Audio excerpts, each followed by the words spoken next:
വിജയുടെ നമസ്കാരം. നമസ്കാരം. വിജയുടെ ഈ രണ്ടാം ഘട്ട ബംഗാൾ വോട്ടെടുപ്പ് ഇന്ന് തുടങ്ങിയിരിക്കുകയാണ്. ശക്തമായിട്ടുള്ള കേന്ദ്ര വിന്യാസം ബംഗാളിൽ ഉണ്ട് എന്നുള്ളതാണ് നമുക്കറിയാൻ സാധിക്കുന്നത്. അമിത്ഷായുടെയൊക്കെ വലിയ താക്കീത് ആ സമയത്ത് വന്നതാണ്. എങ്ങനെയെങ്കിലും ഈ പോളിംഗ് സ്റ്റേഷനിൽ ജനങ്ങളെ എത്തിക്കാതിരിക്കുക എന്നുള്ളതാണ് അവിടെ TMCയുടെ ഗുണ്ടകൾ ആഞ്ഞു പിടിച്ച് ശ്രമിച്ചുകൊണ്ടിരിക്കുന്നത്. പക്ഷേ അതിനൊക്കെ ശക്തമായിട്ടുള്ള ഓപ്പറേഷൻസും അവരെ ബോധവൽക്കരിക്കാനുള്ള കാര്യങ്ങളും എല്ലാം നടത്തിയിട്ടുണ്ട്.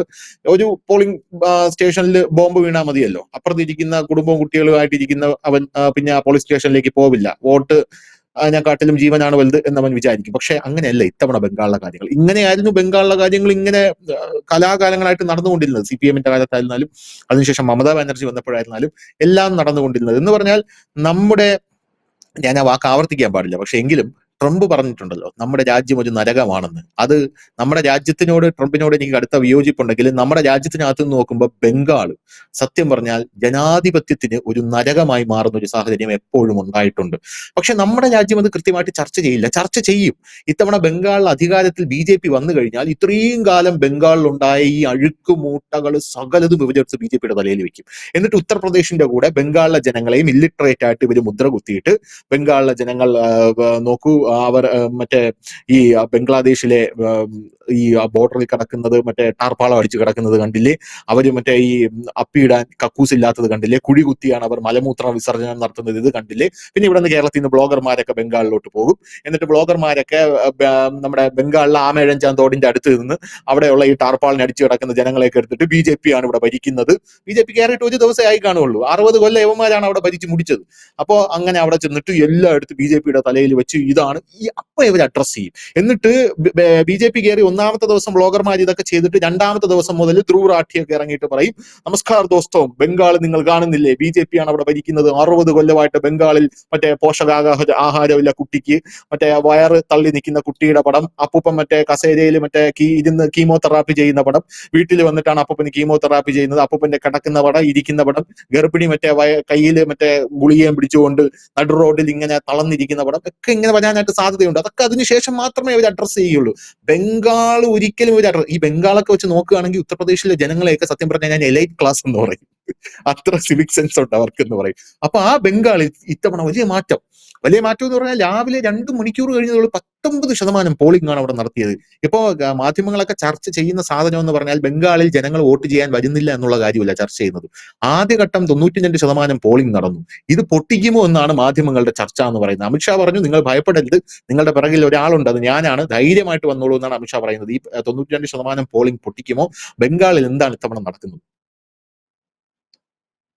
തന്നെ തുടങ്ങാം. അതായത് പ്രിയപ്പെട്ട പ്രേക്ഷകരോട് എനിക്ക് പറയാനുള്ളത്, ഇന്നൂടെ നിങ്ങൾക്ക് പ്രബുദ്ധരായിട്ടുള്ള, ഹൈലി ക്വാളിഫൈഡ് ആയിട്ടുള്ള, സമ്പന്നന്മാരായിട്ടുള്ള ബംഗാളികളെ കാണാൻ കഴിയൂ. മെയ് 4 കഴിഞ്ഞാൽ കാണാൻ കഴിയില്ല. മെയ് 4 തൊട്ട് പറയും ചാണകങ്ങളായ ബംഗാളികൾ, ചാണക ബംഗാളികൾ, അതാണ് ചാണകത്തിൽ വീണ ബംഗാളികൾ എന്നൊക്കെ നിങ്ങൾക്ക് കേൾക്കാൻ കഴിയും. ഏതായാലും ഇന്നൂടെ നിങ്ങൾ ബംഗാളികളെല്ലാം നന്നായിട്ട് കണ്ടോ. ഇവിടുത്തെ മാധ്യമങ്ങൾ പറഞ്ഞ പ്രബുദ്ധ ബംഗാളിയെ കണ്ടോ, ഇത് ചിലപ്പോൾ കാണാൻ പറ്റിയെന്ന് വരില്ല. കാരണം ഇതേപോലെ ഇവർ ബീഹാറിലും UP-യിലൊക്കെ പറഞ്ഞത്. ഇപ്പൊ അതിനെക്കുറിച്ച് പറയുന്നത്, കാരണം അവിടെ ഇത് ബ്ലോഗും കൊണ്ട് ചെല്ലുമ്പോൾ ജനം തല്ലി ഓടിക്കുക. ജനം പറഞ്ഞാൽ ഞങ്ങൾക്ക് ഇത്ര നാൾ വീടില്ലായിരുന്നു, ഇപ്പൊ വീട് കിട്ടി, കക്കൂസ് കിട്ടി, ഗ്യാസ് കിട്ടി എന്നൊക്കെ പറയുമ്പോഴത്തേനും എന്ത് ചെയ്യണം എന്ന് അറിയാമല്ലോ. അപ്പോഴാണ് വഴിയെ കൂടെ നടന്നുപോയി പശു ചാണകം ഇടുന്നുണ്ട്. റോഡിലൊക്കെയാണ് ഇവിടെ പശു ചാണകം ഇടുന്നതെന്നാണ് കേരളത്തിലെ ഒരു പ്രമുഖ മാധ്യമ സ്ഥാപനത്തിന്റെ ലേഖകൻ വിട്ട് പറഞ്ഞത്. പശുവിന് നാക്കുണ്ടായിരുന്നപ്പോൾ അതിന് പിന്നെ നിന്റെ വീട്ടിൽ വന്നിടാൻ പറ്റത്തില്ലല്ലോ, ഈ വഴി കൂടെ പോകുമ്പോൾ ഇവിടെ ഇടാൻ പറ്റുമെന്ന് ചോദിച്ചാൽ. ഏതായാലും നമുക്ക് കാര്യത്തിലേക്ക് വരാം. ഇന്ന് രണ്ടാം ഘട്ട തെരഞ്ഞെടുപ്പാണ് നടക്കുന്നത്. മുമ്പ് നമ്മൾ ഇതിനെക്കുറിച്ച് കഴിഞ്ഞ ദിവസങ്ങളെല്ലാം നമ്മൾ പറഞ്ഞിരുന്നു. ഏറ്റവും നിർണായകമായ തെരഞ്ഞെടുപ്പാണ് ഇന്ന് നടക്കുന്നത്. 142 നിയോജക മണ്ഡലം. ഈ 142 നിയോജക മണ്ഡലം എന്ന് പറഞ്ഞാൽ മമതയുടെ സ്ട്രോങ് ഹോൾഡ് ഏരിയ ആണ്. ഇതില് മുസ്ലിം പോപ്പുലേഷൻ, അതായത് ഏതാണ്ട് ഒരു 25 മുതൽ 30% വരെ മുസ്ലിങ്ങൾക്ക് നിർണായക ശക്തിയുള്ള അനവധി മണ്ഡലങ്ങളുണ്ട്. അതുപോലെ മത്തുവ സമുദായത്തിന്, അതായത് മമതയുടെ സ്വന്തം ആളുകളാണ് ഈ മത്തുവ സമുദായം എന്ന് പറയുന്നത്. അവർക്ക് കുറെ അധികം സ്വാധീനമുള്ള മണ്ഡലങ്ങളുണ്ട്. BJPക്ക് അങ്ങനെ വലിയ സ്വാധീനം എന്ന് പറയാൻ കഴിയില്ല. പക്ഷെ 18 സീറ്റുകൾ കഴിഞ്ഞ 2021 നിയമസഭാ തെരഞ്ഞെടുപ്പിൽ നേടിയിരുന്നു. പക്ഷെ ആ സമയത്ത് മമത ഈ 142 124 മമതയാണ് നേടിയത്. പക്ഷെ ആ ഒരു വിജയം ഇപ്രാവശ്യം ആവർത്തിക്കപ്പെടും എന്ന് തോന്നുന്നില്ല. കാരണം ഈ മമതയുടെ ശക്തി കേന്ദ്രങ്ങൾ എന്ന് മാത്രമല്ല, തൃണമൂലിന്റെ ഏറ്റവും കൂടുതൽ ഗുണ്ടകൾ വിളയാടുന്ന, ഹിന്ദുക്കളെ ഏറ്റവും കൂടുതൽ പീഡിപ്പിക്കപ്പെടുന്ന ഒരു ഏരിയയിലാണ് ഇപ്പോൾ തെരഞ്ഞെടുപ്പ് നടക്കുന്നത്. ഏതാണ്ട് ഈ ജില്ലകൾ ഏതൊക്കെയാണെന്ന് ചോദിച്ചാൽ കൊൽക്കത്ത, ഹൗറ, ഹൂഗ്ലി, നോർത്ത് ഫർഗാന, സൗത്ത് ഫർഗാന, നാദിയ, അതുപോലെ തന്നെ ബുർബ, ബർദമാൻ എന്നീ ജില്ലകളിലൊക്കെയാണ് ഈ തെരഞ്ഞെടുപ്പ് നടക്കുന്നത്. ഇവിടെ ശ്രദ്ധേയമായ ഒരു കാര്യം എന്ന് പറഞ്ഞു കഴിഞ്ഞാൽ ഇത്തവണ മമതയ്ക്ക് അടിതെറ്റുന്നു എന്നുള്ള ഒരു സൂചന തന്നെയാണ് തുടക്കത്തിൽ വരുന്നത്. ധനുഷ് പറഞ്ഞതൊക്കെ രാവിലെ തുടക്കം മുതൽ തന്നെ ആദ്യത്തെ 2 മണിക്കൂർ തന്നെ 19% വോട്ടിങ്ങിലേക്ക് എത്തുക എന്ന് പറഞ്ഞാൽ ബംഗാളിന്റെ, പ്രത്യേകിച്ച് ഈ മേഖലയിലെ ബംഗാളിന്റെ ചരിത്രത്തിൽ ഇത് ആദ്യമായിട്ടൊരു സംഭവമാണ്. കാരണം നമ്മൾ ഇന്നലെ രാത്രിയിലും കണ്ട വീഡിയോസ്, ബംഗാളിൽ നിന്ന് വന്ന് കണ്ട വീഡിയോസിൽ അവിടെ ഈ ചില ഏരിയകളിൽ ഈ തൃണമൂലിന്റെ ഗുണ്ടകൾ ഈ മെഗാഫോൺ വെച്ചിട്ട് ജനങ്ങളോട് പറയുന്നു, നിങ്ങൾ ഈ വോട്ട് ചെയ്യാൻ പോയി കഴിഞ്ഞിട്ട്, അത് ഹിന്ദു ഭൂരിപക്ഷ മേഖലയാണ് ഈ പറയുന്നത്, വോട്ട് ചെയ്യാൻ പോയ നിങ്ങളുടെ തൊലി ഉരിക്കും, വോട്ട് ചെയ്ത് കഴിഞ്ഞ് വരുമ്പോൾ നിങ്ങളുടെ തൊലി ഇങ്ങനെ ഉരിയും, നിങ്ങളെ കെട്ടിത്തൂക്കും, നിങ്ങളെ കൊല്ലുമെന്നാണ്. പക്ഷെ പുള്ളി അറസ്റ്റ് ചെയ്തെന്നാണ് പിന്നെ നമ്മളിപ്പോ കേൾക്കുന്ന വാർത്ത. അപ്പൊ അങ്ങനെയൊക്കെയാണ് അവിടെ, അതായത് ഭീഷണിപ്പെടുത്തി വോട്ട് ചെയ്യുക, അതായത് BJPക്കോ അല്ലെങ്കിൽ മറ്റു പാർട്ടികൾക്ക് വോട്ട് ചെയ്യുന്നവരെ ഭീഷണിപ്പെടുത്തി വോട്ട് ചെയ്യാതിരിപ്പിക്കുക, ബാക്കിയുള്ളവരെ വോട്ട് ചെയ്യുക. ഏതായാലും കേന്ദ്രസേന വന്നുകൊണ്ട് ഏറ്റവും കൂടുതൽ സന്തോഷിക്കുന്ന സഖാക്കന്മാർ തന്നെയായിരിക്കും. കാരണം ഇത്തവണ അവർ പറയുന്നുണ്ട് 2-3 സീറ്റ് ഞങ്ങൾക്ക് ഇത്തവണ കിട്ടുമെന്നുള്ളത്. കാരണം ധൈര്യപൂർവ്വം അവർക്ക് തെരഞ്ഞെടുപ്പിൽ പ്രചരണം നടത്താൻ കഴിഞ്ഞു എന്നുള്ളത് അവരും സമ്മതിക്കുന്ന കാര്യം തന്നെയാണ്. കോൺഗ്രസ് സമ്മതിക്കുന്നുണ്ട്. ഞങ്ങൾക്ക് MA ബേബി വരെ പോയി. മുമ്പായിരുന്നു MA ബേബിക്കൊന്നും അവിടെ എത്താൻ പറ്റില്ലായിരുന്നു. അതുപോലെ തന്നെ എന്നിട്ടും തല്ല് കിട്ടി അവർക്ക്. വേറെ കാര്യം, ഈ പറയുന്ന കോൺഗ്രസ്സുകാർക്ക് ഭയങ്കര സന്തോഷം തോന്നി. എന്താണ്, പഴയ പോലത്തെ തല്ലില്ല എന്നാണ് അവർക്ക് ഒരു ആശ്വാസമുള്ളത്. ഇപ്പൊ ഇവിടെ സഖാക്കളൊക്കെ എഴുതി മരിക്കുന്നുണ്ട്, ബംഗാളിൽ വീണ്ടും CPM മടങ്ങി വരുന്നു. എങ്ങനെ മടങ്ങി വരുന്നു? ഈ 2-2 ലക്ഷം സൈനികർ അവിടെയുണ്ട്. അമിത്ഷായും യോഗിയും അടക്കമുള്ളവർ ഡെയിലി അവിടെ തമ്പടിച്ചിട്ട് പറയുന്നു, അവർക്ക് പ്രവർത്തകർക്ക് ധൈര്യം കൊടുത്തപ്പോൾ ജനങ്ങൾക്ക് ധൈര്യം വന്നു. ആ ധൈര്യത്തിന്റെ പിൻബലത്തിലാണ് ഈ ചെങ്കുടിയും പിടിച്ചുകൊണ്ട് അവിടെ പോയിട്ട് 2-3 സീറ്റ് കിട്ടുമെന്ന് ഇവരിപ്പോ പറയുന്നത്. കഴിഞ്ഞ തെരഞ്ഞെടുപ്പിലാണ് ഇവിടെ പൊടി പോലും കണ്ടിട്ടില്ല. ജ്യോതി ബസുവിന്റെ ജന്മദിനം ബംഗാൾ നിയമസഭയിൽ ആഘോഷിച്ചത് BJP-യാണ്. കാരണം അവർക്ക് MLA ഇല്ല ആഘോഷിക്കാൻ, ഒരു MLA എങ്കിലും വേണ്ടേ. അതായത് എല്ലാ പ്രാവശ്യവും ഈ ജന്മദിനം ആഘോഷിക്കപ്പെടാറുണ്ട്. ഇത്തവണത്തെ ന്യൂസിന്റെ മലയാളം ആ വാർത്ത ചെയ്തിരുന്നു. കേക്കൊക്കെ മുറിച്ച് BJP-ക്കാർ ആഘോഷിച്ചു സഖാക്കന്മാരുടെ ജന്മദിനം. അതാണ് അവരുടെ ഗതികേട്. അപ്പൊ ഏതായാലും ഈ ഇവിടെ ഒരു വലിയ ശക്തമായ തന്നെ ഇവിടെ ഇതിനകത്ത് ഹൂഗ്ലി, ഹൗറ, കൊൽക്കത്ത ഇവിടങ്ങളിൽ BJP-ക്ക് വലിയ പ്രതീക്ഷ തന്നെയാണ് ഉള്ളത്. കാരണം ഈ ഹൂഗ്ലിയിലും ഹൗറയിലൊക്കെ BJP നേട്ടം ഉണ്ടാക്കിയിട്ടുള്ള സ്ഥലമാണ്. ഇതിനകത്ത് ഈ നോർത്ത് ഫർഗാന 33 സീറ്റുണ്ട്, സൗത്ത് ഫർഗാന 31 സീറ്റുണ്ട്. ഏതാണ്ട് ഒരു 60-65 സീറ്റോളം ഈ മേഖലയിലുണ്ട്. ഈ 65 സീറ്റിൽ 55 സീറ്റ് ധനുഷ് ഏതാണ്ട് ബഹുഭൂരിപക്ഷം സീറ്റ്, 55 ഞാൻ പറയുന്നില്ല കാരണം ആദ്യമായി നമുക്ക് അത്ര സീറ്റുകളുണ്ട്. അവിടെ എന്ന് പറഞ്ഞാൽ വളരെ സെൻസിറ്റീവ് ആയിട്ടുള്ള മണ്ഡലങ്ങളാണ്, BJP-ക്ക് കടന്നു ചെല്ലാൻ കഴിയാത്ത മണ്ഡലങ്ങളാണ്. അതായത് 142-ൽ 55 മണ്ഡലങ്ങൾ കുറയ്ക്കണം. അതായത് ഏതാണ്ട് BJP ഹൈ വോൾട്ടേജ് പ്രചരണം നടത്തുന്നതും ജയിക്കും വേണ്ടി പ്രചരണം നടത്തുന്നതും ബാക്കിയുള്ള മണ്ഡലങ്ങളാണ്. ഈ 55 മണ്ഡലങ്ങൾ പോവുക എന്ന് പറയുന്നത് 142-ൽ 55 മണ്ഡലങ്ങൾ പോവുക എന്ന് പറഞ്ഞു കഴിഞ്ഞാൽ ഏതാണ്ട് ബാക്കി ഒരു 70 മണ്ഡലങ്ങൾ അടുത്തേ വരുന്നുള്ളൂ. ആ ഒരു 70 മണ്ഡലങ്ങളിലാണ് BJP ഹൈ വോൾട്ടേജ്. കാരണം കഴിഞ്ഞ പ്രാവശ്യം അവർക്ക് കിട്ടിയ 18 സീറ്റ്, ആ 18 സീറ്റിന് ഒരു 18 സീറ്റോടെ കിട്ടിയ 36-40 കിട്ടിക്കഴിഞ്ഞാൽ അവർക്ക് ഈസി ആകും, കുറച്ചുകൂടെ എളുപ്പം ഭരണം. ഇനി ഇപ്പോഴത്തെ ട്രെൻഡ് കണ്ടിട്ട് ഈ 40-ന് മേളിൽ ചിലപ്പോൾ BJP-ക്ക് ഈ മേഖലയിൽ നിന്ന് ഒരു 55-60 സീറ്റ് കിട്ടാൻ സാധ്യതകൾ വളരെ കൂടുതലായിട്ടാണ് കാണുന്നത്. അങ്ങനെയാണെങ്കിൽ ഒരു വളരെ ഈസി ആയിട്ട് BJP-ക്ക് ഭരിക്കാൻ കഴിയുന്ന ഒരു ഇടമായി അത് മാറും. കാരണം ബംഗാളില് മമതയ്ക്ക് ഒരു തോൽവി ഭയമുണ്ടോ എന്നുള്ള കാര്യത്തിൽ ഒരു സംശയമുണ്ട്. കാരണം ഇന്നലെ അവരുടെ ഒരു കൗൺസിലർ മർദ്ദനമേറ്റിരുന്നു. ഇപ്പൊ BJP-ക്കാർ പഴയ പോലെയല്ല, അവന്മാരിപ്പോ തിരിച്ചടിക്കാനൊക്കെ തുടങ്ങിയിട്ടുണ്ട്. BJP മാത്രമാണ് അവിടെ ഇവന്മാരുടെ ഗുണ്ടാസിന് തിരിച്ചടിക്കാൻ തുടങ്ങുന്ന ഒരു പാർട്ടി. കാരണം അവർ ആ നിലയിലേക്ക് അവർ മാറി. ഇത്തവണ അവർ അടിക്കാൻ വേണ്ടി തന്നെ ഒരു വിഭാഗത്തെ റെഡിയാക്കി നിർത്തിയിട്ടുണ്ട് എല്ലാ മണ്ഡലങ്ങളിലും. അപ്പം അവിടെ ഈ ഗുണ്ടാപ്പടയാണ് ധനുഷ്, ഈ ബൈക്ക് ഗുണ്ടകളാണ്. ഇവിടത്തു നിന്നൊരു ഫോൺ കോൾ വരുന്നു, അപ്പൊ തന്നെ 19 പേര് ബൈക്ക് വന്ന് അടിച്ചിട്ട് ഓടിക്കുക. ഇത് തന്നെ ഈ പരിപാടി BJP-ക്കും തുടങ്ങിയിട്ടുണ്ട്. അപ്പൊ അതുകൊണ്ട് അടിയും തിരിച്ചടി അവിടെ സ്വാഭാവിക. മുമ്പ് അടി കിട്ടിക്കൊണ്ടിരുന്നിടത്താണെങ്കിൽ ഇപ്പൊ അടി തിരിച്ചു കൊടുക്കാൻ തുടങ്ങിയിട്ടുണ്ട്. അപ്പം അവിടെ ഒരു കൗൺസിലർക്ക് മർദ്ദനം വെക്കുന്നു. അവിടത്തേക്ക് രാത്രിയിൽ ശ്രീ കുമാരി മമതാ ബാനർജി എത്തുന്നു. അവിടെ ചെന്ന് കഴിയുമ്പോഴത്തേനും അവിടെ നിന്ന് മാധ്യമങ്ങൾ പറയുകയാണ്, ഈ കേന്ദ്രസേന കയറി ഞങ്ങളുടെ വോട്ടർമാരെയൊക്കെ ഭീഷണിപ്പെടുത്തുകയാണ്, എല്ലാ വീടുകളിലും കയറുന്നു, രാത്രിയിൽ കയറി ഭീഷണിപ്പെടുത്തുന്നു, അതുകൊണ്ട് തന്നെ ഞങ്ങൾക്ക് വോട്ട് ചെയ്യാൻ ഭയമായിട്ട് ഞങ്ങളുടെ പ്രവർത്തകർ ഇരിക്കുന്നു എന്നൊക്കെ മമതയെ പോലെ മമതാ ബാനർജിയെ പോലെ ഒരാൾ ഇതേ രീതിയിൽ സംസാരിക്കുന്നുണ്ട് എങ്കിൽ അതിനർത്ഥം മമതയുടെ തട്ടകത്തിൽ വളരെ അപകടകരമായ അവസ്ഥയിലാണ് മമത എന്ന് തന്നെയാണ്. മമതയുടെ വായിൽ നിന്നും ഇങ്ങനൊന്നും വരാറില്ല. മമത പറയുന്നത്, കഴിഞ്ഞ ദിവസവും കുറച്ചു ദിവസം മുമ്പും മമത പ്രസംഗിച്ചത്, ഞാൻ എന്റെ ഇഷ്ടത്തിന് പ്രവർത്തിക്കും, ഞാൻ എന്റെ ഇഷ്ടത്തിന് ഭരിക്കും എന്നുള്ളതാണ് പറഞ്ഞിരിക്കുന്നത്. എന്നിട്ട് അവർ പറഞ്ഞ മറ്റൊരു ഡയലോഗ് എന്ന് വെച്ചാൽ, ഇവിടുത്തെ ഹിന്ദുക്കൾ എന്റെ ദയയിലാണ് താമസിക്കുന്നത്, ഞാൻ ഒരു സെക്കൻഡ് ഇവിടുന്ന് മാറിക്കഴിഞ്ഞാൽ ദവന്മാർ നിങ്ങളെ കൊന്നുകളയും, മുസ്ലിംസ് കയറി കൊന്നുകളയും എന്ന് പറഞ്ഞൊരു സ്ത്രീയെ ഇന്നലെ അവർ പറയുന്നു കേന്ദ്രസേന എല്ലായിടത്തും കയറുന്നു, ഞങ്ങളുടെ വോട്ടർമാരെ ഭീഷണിപ്പെടുത്തുന്നു എന്നുള്ളത്. സംഭവം എന്താണെന്ന് വെച്ചാൽ ഇവിടെ ഈ ഗുണ്ട ഏരിയകളിൽ കേന്ദ്രസേന പ്രത്യേകം ശ്രദ്ധ പതിപ്പിക്കുകയും ആ മേഖലകളിൽ തന്നെയാണ് ഇപ്പൊ മൂർഷിദാബാദ്, പ്രത്യേകിച്ച് ഈ ഫർഗാനയുടെ ചാർജ് ഇപ്പൊ കൊടുത്തിരിക്കുന്നത്. നമ്മൾ ഇന്നലെ പറഞ്ഞ യോഗി ആദിത്യനാഥിന്റെ സർക്കാർ, UP സർക്കാരിലെ എൻകൗണ്ടറിന്റെ ഒക്കെ ഒരു തലവനായിട്ടിരിക്കുകയും അവിടുത്തെ DGP ആയിട്ടുള്ള ഒരു വ്യക്തിയാണ് അത് ഏൽപ്പിച്ചിരിക്കുന്നത്. അദ്ദേഹം വളരെ സ്മാർട്ടായിട്ട് തന്നെ കാര്യങ്ങൾ പോകുന്നുണ്ട്. ഇന്നലെ വൈകുന്നേരം ആയപ്പോഴത്തേനും മമതയുടെ ചില നേതാക്കൾ പറയുന്നുണ്ട്, ഈളെ ഞങ്ങൾ UP പോയി കൊന്നുകളയുമെന്നാണ് പറയുന്നത്. ഞങ്ങൾക്ക് മെയ് 5 വരെ കാത്തിരിക്കേണ്ട കാര്യമില്ല, അതിന് മുമ്പ് തന്നെ ഞങ്ങൾ തീർത്തിരിക്കും, 29-ാം തീയതി ഒന്ന് കഴിഞ്ഞോട്ടെ എന്നാണ് പറഞ്ഞത്. അതായത് ഇവരൊരു വലിയ കലാപം ആസൂത്രണം ചെയ്യുന്നുണ്ട് എന്ന് മാത്രമല്ല, ഇതുവരെ നമ്മൾ വലിയ അനിഷ്ട സംഭവങ്ങളൊന്നും, ഹൗറയിൽ ഒരു സംഘർഷം ഉണ്ടായത് ഒഴിച്ചു കഴിഞ്ഞാൽ വലിയ സംഘർഷങ്ങളൊന്നും ഇതുവരെ റിപ്പോർട്ട് ചെയ്യപ്പെട്ടിട്ടില്ല. സാധാരണ ഒരു ഉച്ചയോട് അടുപ്പിക്കുമ്പോഴത്തേക്ക് ഈ വോട്ടർമാരുടെ എണ്ണം കൂടുമ്പോഴാണ് ധനുഷ് പറഞ്ഞ കണക്ക് ബോംബ്, പെട്രോൾ ബോംബും ക്രൂഡ് ബോംബും ഒക്കെ പൊട്ടിക്കുക, വലിയ കൊലപാതകങ്ങൾ നടത്തുക, ഒരു സംഘർഷാവസ്ഥ രൂപീകരിക്കുക, ഈ സ്ത്രീകളെയും മറ്റു വോട്ടർമാരെയും പോവുക. എന്നിട്ട് ഇവരുടെ ഗുണ്ടകൾ മാത്രം വന്ന് വോട്ട് ചെയ്യുന്ന ഒരു ഇതിൽ നിന്ന് ബംഗാൾ ഒരുപാട് മാറിയിരിക്കുന്നു. ഈ പറയുന്ന 142 മണ്ഡലങ്ങളിൽ മമതയെ അസ്വസ്ഥപ്പെടുത്തുന്ന BJP മാത്രമല്ല, അവിടെ ചില മണ്ഡലങ്ങളിൽ OWC മത്സരിക്കുന്നുണ്ട്. 12ഓളം മണ്ഡലങ്ങളിലാണ് OWC മത്സരിക്കുന്നതാണ് അറിയാൻ കഴിയുന്നത്. ഒപ്പം തന്നെ ഹുമയൂണിന്റെ പാർട്ടി SKF മത്സരിക്കുന്നുണ്ട്. ഒപ്പം തന്നെ കോൺഗ്രസ് മത്സരിക്കുന്നുണ്ട്, കമ്മ്യൂണിസ്റ്റുകൾ മത്സരിക്കുന്നുണ്ട്. അപ്പൊ ഇത്രയും മത്സരാർത്ഥികൾ കഴിഞ്ഞ തവണ ഇല്ലായിരുന്നു മമതയ്ക്ക്. അതായത് കുറച്ചുപേര് SIR വന്നപ്പോൾ കുറെ വോട്ടുകൾ വെട്ടിപ്പോയി, അത് BJPയുടെ വോട്ടുകളുമുണ്ട്, വെട്ടിപ്പോയിട്ടുണ്ട്. ആ വെട്ടിപ്പോയതിന് ശേഷമുള്ള വോട്ടുകൾ, അതായത് ന്യൂനപക്ഷ വോട്ടുകളിലൊക്കെ ചിലപ്പോൾ ഒരുപക്ഷെ വിള്ളലുകൾ വീണേക്കാനുള്ള സാധ്യതകൾ വളരെ കൂടുതൽ. കാരണം OWC ഉണ്ട്, ഹുമയൂൺ ഉണ്ട്, ഇടതുപക്ഷം ചില സ്ഥലങ്ങളിൽ നിൽക്കുന്നുണ്ട്, കോൺഗ്രസ് നിൽക്കുന്നു. കോൺഗ്രസിന് വലിയ പ്രതീക്ഷയുണ്ട്. അവരും ഒരു 4-5 സീറ്റൊക്കെ അവരും പറയുന്നുണ്ട്, ഞങ്ങൾക്ക് 4-5 സീറ്റുകൾ കിട്ടും എന്ന് കോൺഗ്രസും പറയുന്നുണ്ട്.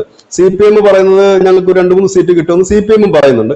ആ നിലയിലേക്ക് അവർക്ക് ഒരു വോയിസ് വന്നത് എപ്പോഴാണെന്ന് ചോദിച്ചു കഴിഞ്ഞാൽ, ഈ SIR നടപ്പാക്കുകയും തുടർന്ന് കേന്ദ്രസേന അവിടെ എത്തുകയും ഈ ആഭ്യന്തരമന്ത്രി അമിത്ഷാ അവിടെ തമ്പടിച്ച് വർക്ക് ചെയ്തുകൊണ്ട് അമിത്ഷായുടെ പ്രവർത്തകർക്കും ജനങ്ങൾക്കുമാണ് ധൈര്യം പകർന്നത്. പക്ഷെ അതിന്റെ ഒരു ഫലം ഒരുപക്ഷെ കോൺഗ്രസിനും കമ്മ്യൂണിസ്റ്റിനും കിട്ടിയേക്കാം, കിട്ടാതിരുന്നേക്കാം.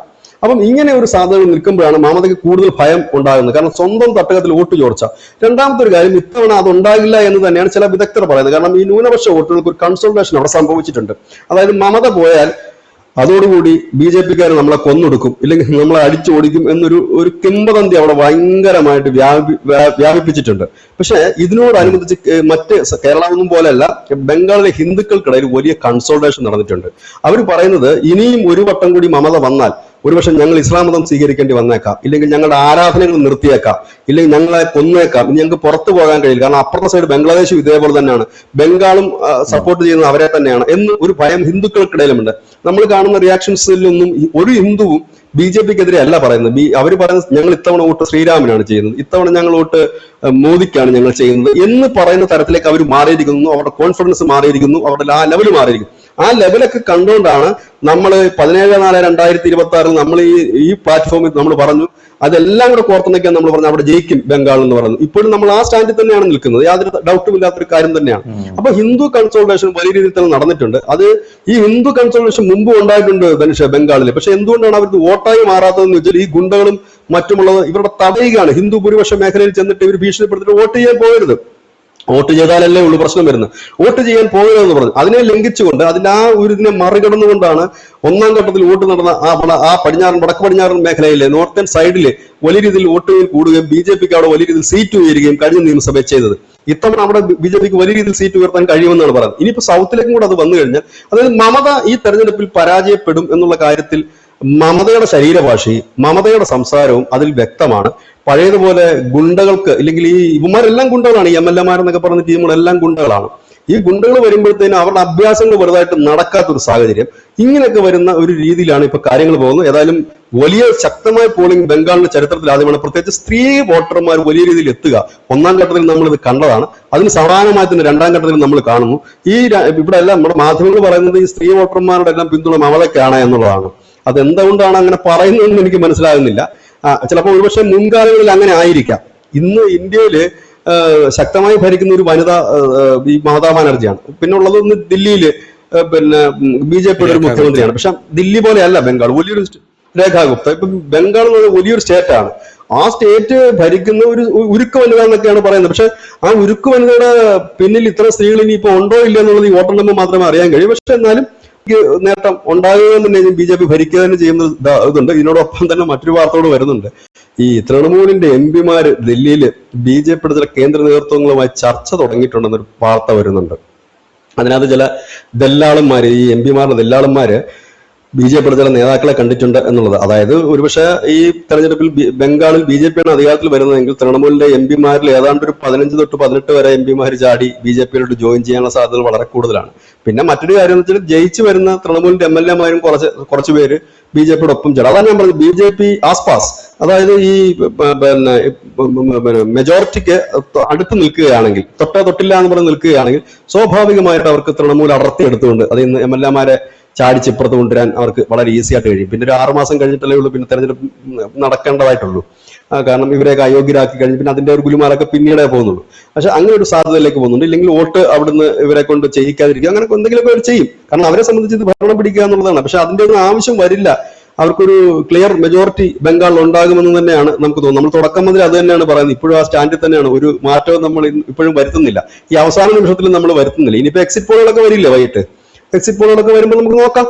കാരണം എന്തായാലും നമുക്ക് വേറെ സന്തോഷമുണ്ട്. ഈ 17/4/2026 നമ്മളാണ് ആദ്യമായിട്ട് കേരളത്തിന്റെ പറയുന്നത് ബംഗാൾ പിടിക്കും, ബംഗാൾ ജയിക്കും. ഇതുവരെ ആരും പറഞ്ഞിട്ടില്ല. അതിനുശേഷം പല മാധ്യമങ്ങളും പറയുന്നുണ്ട് ബംഗാൾ ജയിക്കും, ബംഗാൾ ജയിക്കും. ഇപ്പൊ പല നാഷണൽ മീഡിയാസിന്റെ ടോൺ മാറി വരുന്നുണ്ട്. നാഷണൽ മീഡിയാസ് അടക്കം ബംഗാൾ തൃണമൂൽ ജയിക്കുമെന്നാണ് ഇതുവരെ പറഞ്ഞുകൊണ്ടിരുന്നത്. ഇപ്പൊ ഈ കഴിഞ്ഞ ദിവസങ്ങളിലൊക്കെ ഞാൻ അവരുടെ ചർച്ചകളൊക്കെ കാണുമ്പോൾ അതിനകത്ത് ടോൺ വ്യത്യാസമുണ്ട്. BJP എഡ്ജ് ഉണ്ട് എന്ന് അവർ പറയുന്നുണ്ട്. ഏതായാലും നോക്കാം നമുക്ക്. ഇന്നിപ്പോ എക്സിറ്റ് പോളൂടെ വരികയല്ലേ, വരുമ്പോൾ നമുക്ക് നോക്കാം. പക്ഷെ നമ്മൾ നമ്മുടെ സ്റ്റാൻഡിൽ തന്നെ ക്ലിയർ ആണ്. നമ്മളിപ്പോ 2 സംസ്ഥാനങ്ങൾ, നമ്മൾ ഈ തെരഞ്ഞെടുപ്പിൽ നമ്മൾ ഏറ്റവും കൂടുതൽ ശ്രദ്ധ പതിപ്പിക്കുന്ന ബംഗാളിലാണ് എന്ന് നമ്മൾ പലവട്ടം പറഞ്ഞു കഴിഞ്ഞിരിക്കുന്നു.